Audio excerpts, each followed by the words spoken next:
My dear friends, my dear God's and my dear masters, ಪ್ರತಿಯೊಂದು ಸಮಸ್ಯೆ, ಪ್ರತಿಯೊಂದು ಪ್ರಶ್ನೆ, ಪ್ರತಿಯೊಂದು ಪರಿಸ್ಥಿತಿ, ಪ್ರತಿಯೊಂದು ಡೆಸಿಷನ್, ಇದೆಲ್ಲದಕ್ಕೆ ನಮಗೆ ಆನ್ಸರ್ಸ್ ಬೇಕು. ಇವತ್ತು ನನಗೆ ಒಂದು ಪ್ರಶ್ನೆ ಬಂದ್ರೆ, ಒಂದು ಆನ್ಸರ್ ಸಿಕ್ಕಿದ್ರೆ, ನಾಳೆ ಪರಿಸ್ಥಿತಿಗಳು ಚೇಂಜ್ ಆಗಿದ್ರೆ ಬೇರೊಂದಕ್ಕೆ ಆನ್ಸರ್ ಬೇಕು. ಜೀವನ ಒಂದೇ ತರ ಇರಲ್ಲ. ಒಂದೊಂದು ಪರಿಸ್ಥಿತಿ ಬರ್ತಾ ಬರ್ತಾ ಎಷ್ಟೋ ಒಂದು ಸಮಸ್ಯೆಗಳು ನಾವು ಎದುರ್ಕೊಳ್ತಾ ಇದ್ವಿ.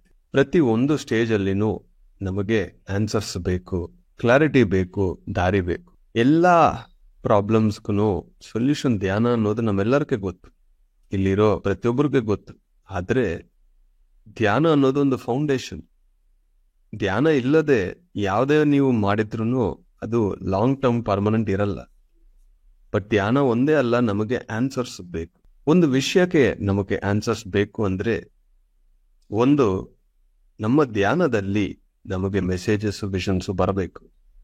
ಇಲ್ಲ ಅಂದ್ರೆ ಒಬ್ಬ ಸೀನಿಯರ್ ಮಾಸ್ಟರ್ ಹತ್ರ ಕುತ್ಕೊಂಡು ನಾವು ಕೌನ್ಸಿಲಿಂಗ್ ತಗೋಬೇಕು. ಈಗ ಒಬ್ಬರಿಗೆ ಧ್ಯಾನ ಅನುಭವ ಬರ್ತಾ ಇಲ್ಲ. ಎಕ್ಸಾಂಪಲ್, 3 ವರ್ಷ 4 ವರ್ಷದಿಂದ ಸಿನ್ಸಿಯರ್ ಆಗಿ ಧ್ಯಾನ ಮಾಡ್ತಾ ಇದ್ದಾರೆ, ಪುಸ್ತಕ ಓದ್ತಾ ಇದ್ದಾರೆ, ಕ್ಲಾಸಸ್ಗೆ ಹೋಗ್ತಾ ಇದ್ದಾರೆ, ಎಲ್ಲದೂ ಕೇಳ್ತಾ ಇದ್ದಾರೆ, ಎಲ್ಲ ಮಾಡ್ತಾ ಇದ್ದಾರೆ. ಆದ್ರೆ ಒಂದೂ ಅನುಭವ ಬರ್ತಾ ಇಲ್ಲ. ಇದಕ್ಕೆ ಜನರಲ್ ಆನ್ಸರ್ ಅಂತ ಏನೂ ಇಲ್ಲ. ಜನರಲ್ ಆನ್ಸರ್ ಏನು ಅಂದ್ರೆ, ಯಾರ ಹತ್ರ ಹೋಗಿದ್ರು ನೀವು ಶಾಕಾಹಾರಿ ಅಂತ ಕೇಳ್ತಾರೆ ಫಸ್ಟ್.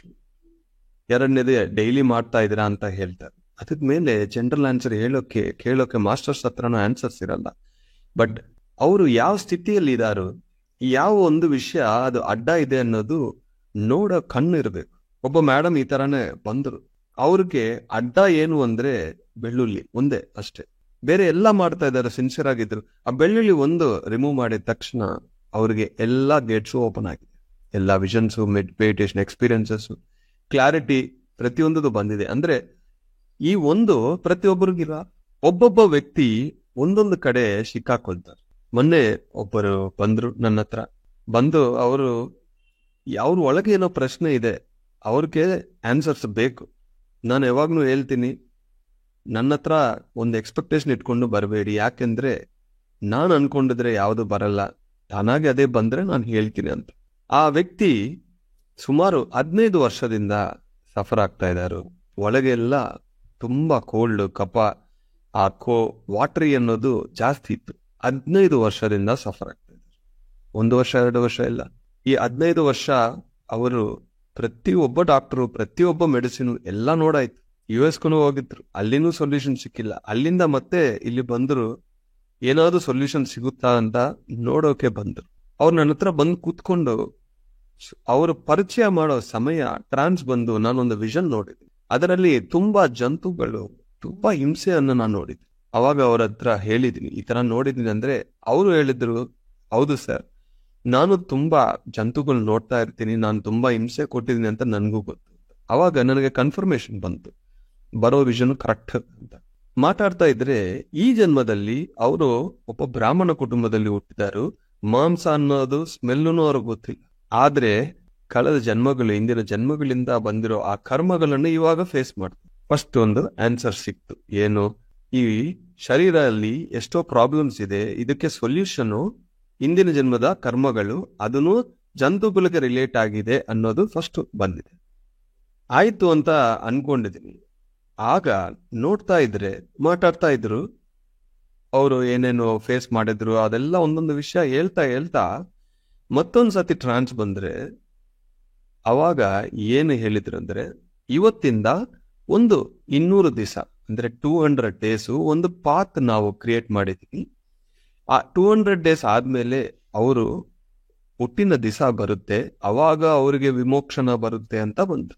ಸೊ ನಾನು ಕ್ಯಾಲ್ಕುಲೇಟ್ ಮಾಡ್ಕೊಂಡಿದ್ದೀನಿ, ಜುಲೈ ಅಲ್ವಾ, August, September, October, November, December, January, 6 ತಿಂಗಳಂದ್ರೆ 180 ಡೇಸ್.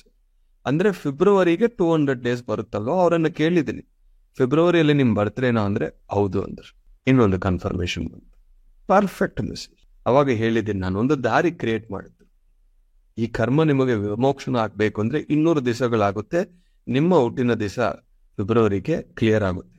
ಅವಾಗ ಅವ್ರ ಮೈಂಡ್ ಕ್ಲಾರಿಟಿ ಬಂತು. ಓ, ನನ್ಗೆ ಎಲ್ಲಿಂದ ಪ್ರಶ್ನೆ ಅಂದ್ರೆ ಪ್ರಾಬ್ಲಮ್ ಏನು ಗೊತ್ತಾಗಿದೆ, ಸೊಲ್ಯೂಷನು ಗೊತ್ತಾಗಿದೆ, ಪಾತ್ ಕ್ರಿಯೇಟ್ ಆಗಿದೆ, ನಂಬರ್ ಆಫ್ ಡೇಸು ಬಂದಿದೆ. ಇದು ತನಕ ಬೇರೆ ಏನ್ ಬೇಕು, ಅವ್ರಿಗೆ ತುಂಬಾ ಕ್ಲಾರಿಟಿ ಬಂತು. ಇಷ್ಟೇ ಇಲ್ಲ, ಅವನು ಬಂದಿದೆ. ಯಾಕೆ ಇವಾಗ ಅವ್ರಿಗೆ ಸೊಲ್ಯೂಷನ್ ಬಂದಿದೆ ಅಂದ್ರೆ ಇವಾಗ ಅವ್ರು ಧ್ಯಾನ ಮಾಡ್ತಾ ಇದ್ದಾರೆ. ಆದ್ರೆ ನಾನು ಹೇಳಿದ್ದೀನಿ, ಈ 200 ದಿವಸ ನೀವು ಏನ್ ಮಾಡ್ಬೇಕು ಅಂದ್ರೆ, ಶಾಕಾಹಾರಿ ರ್ಯಾಲೀಸ್ ಎಲ್ಲಿ ನಡೀತಾ ಇದೆಯೋ ಅಲ್ಲಿ ನೀವು ಸಪೋರ್ಟ್ ಮಾಡಿ. ಧ್ಯಾನಿಗಳು ಎಲ್ಲಿ ಸೇರ್ತಾ ಇದ್ದಾರೋ ಅನ್ನದಾನ ಅದಕ್ಕೆ ಸಪೋರ್ಟ್ ಮಾಡಿ. ಪಿರಮಿಡ್ ಒಂದು ಕಟ್ಟಿ ಅಂದ್ರೆ, ಅಮೆರಿಕ ಅಲ್ಲಿ ನಾನು ಪಿರಮಿಡ್ ಕಟ್ಟೆಗೆ ಆಗಲ್ಲ ಅಂದ್ರೆ ಅಲ್ಲಿ ಬೇರೆ ಒಬ್ರು ಕಟ್ತಾ ಇದ್ದಾರೆ. ಪತ್ರಿಜಿ ಅವರ ಮಗಳು, ಅಲ್ಲಿ ಬೇರೆ ದಿವ್ಯಾ ಅವರು, ಅವರೆಲ್ಲ ಸೇರಿ ಏನೋ ಮಾಡ್ತಾ ಇದ್ದಾರೆ, ಅಲ್ಲಿ ಸಪೋರ್ಟ್ ಮಾಡಿ ಅಂತ ಹೇಳಿ. ಓಕೆ, ಇಷ್ಟಕ್ಕೆ ಆಗಿದೆ ಓಕೆ ಅಂತ ನಾನು ಅನ್ಕೊಂಡ ತಕ್ಷಣ ಮತ್ತೊಂದು ಮೆಸೇಜ್ ಬಂದಿದೆ. ಏನು ಅಂದ್ರೆ, ಮುಂದಿನ ಜನ್ಮದಲ್ಲಿ she ran A slaughter house. Slaughter house ಅಂದ್ರೆ ಈ ಜಂತುಗಳನ್ನ ಬಲಿ ಮಾಡಿ ವ್ಯಾಪಾರ ಮಾಡ್ತಾರೆ ನೋಡಿ, ಅದನ್ನು ಅವರು ಮಾಡಿದಾರು ಅಂತ ಬಂದಿದೆ. ಅದನ್ನ ಹೇಳಿದ ತಕ್ಷಣ ಅವ್ರಿಗೆ ಅದು ಅಕ್ಸೆಪ್ಟ್ ಮಾಡ್ಕೊಳಕ್ಕೆ ಆಗಿಲ್ಲ. ನಾನು ಹೇಳಿದ್ನಿ, ನೀವು ಒಳಗೆ ನಿಮ್ಮೊಳಗೆ ಒಂದು ಪ್ರಶ್ನೆ ಇತ್ತು, ನನಗೆ ಆನ್ಸರ್ ಬಂತು. ಸ್ಲಾಟರ್ ಹೌಸ್ ನೀವು ಮಾಡಿದ್ರಿ ವ್ಯಾಪಾರಕ್ಕೋಸ್ಕರ, ಆದ್ರೆ ನಿಮ್ಮ ಉದ್ದೇಶ ಜಂತುಗಳಿಗೆ ಪ್ರಾಣಿಗಳಿಗೆ ಹಿಂಸೆ ಕೊಡಬೇಕಂತ ಇಲ್ಲ, ಒಂದು ವ್ಯಾಪಾರಕ್ಕೋಸ್ಕರ ನೀವು ಮಾಡಿದ್ರಿ, ಯಾರೋ ಹೇಳಿದ್ರಂತ. ಬಟ್ ಆ ಕರ್ಮ ಇವಾಗ ಫೇಸ್ ಮಾಡ್ತಾ ಇದ್ರಿ. ನಿಮ್ಮ ಇಂಟೆನ್ಷನ್ ಜಂತುಗಳನ್ನ ಬಲಿ ಮಾಡಬೇಕು ಅಂತ ಇಲ್ಲ. ಸೊ ಆ ಪ್ರಾಣಿಗಳು ನಿಮಗೆ ವಿಮೋಕ್ಷಣ ಕೊಡೋಕೆ ರೆಡಿ ಇದ್ರು. ಆದ್ರೂ 200 ಡೇಸ್ ನೀವು ಧ್ಯಾನ ಮಾಡ್ತಾ, ಸ್ವಾಧ್ಯಾಯ ಸಜ್ಜನ ಸಂಗತಿ ಮಾಡ್ತಾ, ಜೊತೆಗೆ ಸೇವೆಯನ್ನು ಮಾಡಬೇಕು. ಅವಾಗ 200 ಡೇಸ್ಗೂ ಮುಂಚೆನೆ ಇದು ಕ್ಲಿಯರ್ ಆಗುತ್ತೆ ಅಂತ ಹೇಳಿದ ತಕ್ಷಣ ಅವರು ತುಂಬಾ ಖುಷಿ ಪಟ್ಟು ಅಲ್ಲಿಂದ ಹೋಗ್ತಾರೆ. ಯಾಕೆ ಇದು ಅಂತ, ಏನೋ ನನ್ನ ಹತ್ರ ಒಂದು ಶಕ್ತಿ ಇದೆ, ನಾನೇನೋ ಪ್ರದಕ್ಷಿಣೆ ಮಾಡ್ತಾ ಇದ್ದೀನಿ ಅಂತ ಹೇಳೋಕಲ್ಲ. ಕೌನ್ಸಿಲಿಂಗ್ ಮಾಡಿದ್ರೆ ಈ ತರ ಮಾಡೋದು, ಒಂದು ಡೀಪ್ ಆಗಿ ನೋಡಬೇಕು, ರೂಟ್ ಕಾಸ್ ನೋಡ್ಬೇಕು. ರೂಟ್ ಕಾಸ್ ಅನಾಲಿಸಿಸ್ ಅಂತಾರೆ. ಸುಮ್ನೆ ನಮ್ಗೆ ಗೊತ್ತು ಅಂತ ಬಾಯ್ಗೆ ಏನ್ ಬರುತ್ತೋ ಅದನ್ನ ಹೇಳ್ಬಿಟ್ಟಿದ್ರೆ ಬೇರೊಬ್ಬರು ಕನ್ಫ್ಯೂಷನ್ ಬರುತ್ತೆ, ಕ್ಲಾರಿಟಿ ಬರಲ್ಲ. ಒಂದು ನೋಡಿ ಕ್ಲಿಯರ್ ಆಗಿ, ಕ್ರಿಸ್ಟಲ್ ಕ್ಲಿಯರ್ ಆಗಿ ಆ ಇಂಟ್ಯೂಷನ್ ಅನ್ನೋದು ಡೆವಲಪ್ ಮಾಡ್ಕೊಂಡಿದ್ರೆ ಪ್ರತಿಯೊಬ್ಬರು ಈ ತರ ನೋಡ್ಬೋದು. ಅದಕ್ಕೆ ಕಂಪ್ಲೇಂಟ್ಗಳು ಬೇಡ, ಬೇರೆಯೊಬ್ಬರು ಹತ್ರ ಮಾತಾಡಬೇಡಿ. ಏನು ಬೇಕೋ ಅದೊಂದು ಮಾತಾಡ್ಬೇಡಿ. ಉಪಯೋಗ ಏನಿದೋ ಅದ್ರ ಮೇಲೆ ದೃಷ್ಟಿ ಇಟ್ರೆ ನಿಮ್ಮ ಇಂಟ್ಯೂಷನ್ ಪವರ್ ಡೆವಲಪ್ ಆಗುತ್ತೆ. ಪ್ರತಿಯೊಬ್ಬರು ಅವಾಗ ಮಾಸ್ಟರ್ ಆಗಿದ್ರೆ ಎಷ್ಟು ಜನಕ್ಕೆ ನೀವು ಕ್ಲಿಯರ್ ಆಗಿ ಆನ್ಸರ್ ಕೊಡ್ಬೋದು. ನಾವು ಬಾಯಿಂದ ಬಂದ್ರೆ ಒಬ್ಬರನ್ನ ಲೈಫ್ಗೆ ಇಂಪ್ರೂವ್ಮೆಂಟ್ ಆಗ್ಬೇಕು. ನಮ್ಮ ಬಾಯಿಂದ ಒಂದು ಬಂದ್ರೆ ಪಾಸಿಟಿವಿಟಿ ಬರಬೇಕು. ರೂಟ್ ಕಾಸ್ ಅನಾಲಿಸಿಸ್ ಅನ್ನೋದು ಮಾಡಬೇಕು. ಇಲ್ಲ ಅಂದ್ರೆ ಗೊತ್ತಿಲ್ಲ ಅಂತ ಹೇಳಿ ಸುಮ್ಮನೆ ಇರಬೇಕು. ನಮ್ಗೆ ಏನ್ ಬಾಯಿಗೆ ಬರುತ್ತೋ ಕೌನ್ಸಿಲಿಂಗ್ ಅಂತ ಒಂದು ಹೆಸರು ಇಟ್ಕೊಂಡು ಏನೇನೋ ಮಾತಾಡಿದ್ರೆ ಜನಕ್ಕೆ ಇನ್ನೂ ಕನ್ಫ್ಯೂಷನ್ ಆಗುತ್ತೆ. ಕೆಲವೊಬ್ರು ಬರ್ತಾರೆ, ಇದು ಅದು ಅಂತ. ನನ್ಗೇನು ಬಂದಿಲ್ಲ ಅಂತ ನಾನು ಹೇಳ್ತೀನಿ, ನನ್ಗೇನು ಬಂದಿಲ್ಲ, ಪರವಾಗಿಲ್ಲ. ಏನಾದ್ರು ಬಂದ್ರೆ ಹೇಳಿಲ್ಲ ಅಂದ್ರೆ ಬರಲ್ಲ. ಯಾಕೆಂದ್ರೆ ಇದು ನೋಡಿ ಹೇಳೋದಲ್ಲ, ನೋಡಿ ಹೇಳೋದು. ಇಲ್ಲಿಂದ ನೋಡ್ಬೇಕು, ಇದಲ್ಲ. Appearances are always deceptive. ಈಗ ಒಂದು ಚಿಕ್ಕ ಕತೆ ಹೇಳ್ತೀನಿ. ಅಂಬಿಕಾ ಅಂಬಾಲಿಕಾ ನಿಮ್ಗೆ ಗೊತ್ತಿರ್ಬೋದು. ಅದರಲ್ಲಿ ಅಂಬಾ ಹೋಗಿದ್ದಾರೆ, ಅಂಬಿಕಾ ಇಬ್ಬರು ಆ ರಾಜ್ಯದಲ್ಲೇ ಇದ್ರು.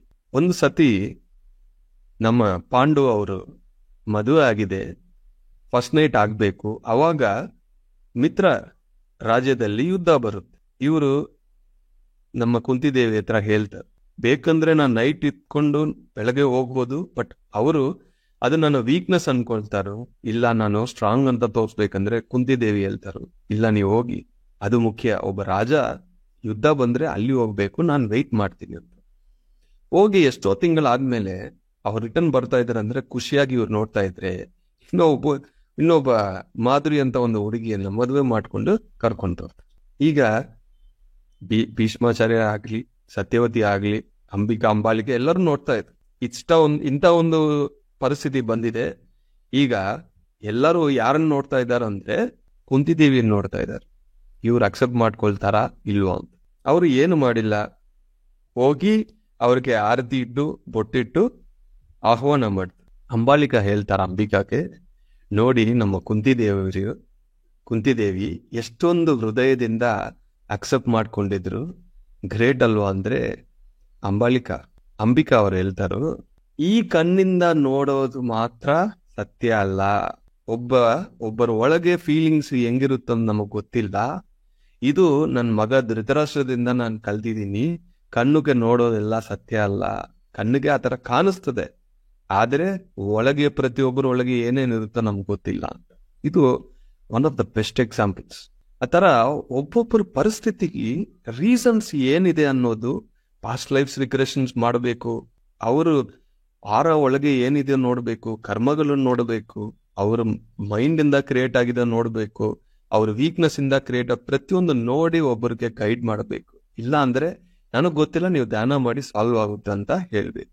ಹಂಗಾಗಿ ಒಬ್ಬ ಮಾಸ್ಟರ್ ಹತ್ರ 5 ನಿಮಿಷ 2 ನಿಮಿಷದಲ್ಲಿ ನಮಗೆ ಯಾವುದೇ ಆನ್ಸರ್ಸ್ ಸಿಗಲ್ಲ. ಅದು ಇಂಟ್ಯೂಷನ್ ಬಂದ್ರೆ ಮಾತ್ರ ಕರೆಕ್ಟ್ ಗೈಡೆನ್ಸ್ ನಾವು ಕೊಡೋಕೆ ಸಾಧ್ಯ ಅಂತ ಹೇಳೋಕೆ ಇಷ್ಟಪಡ್ತೇನೆ. Thank you very much my masters.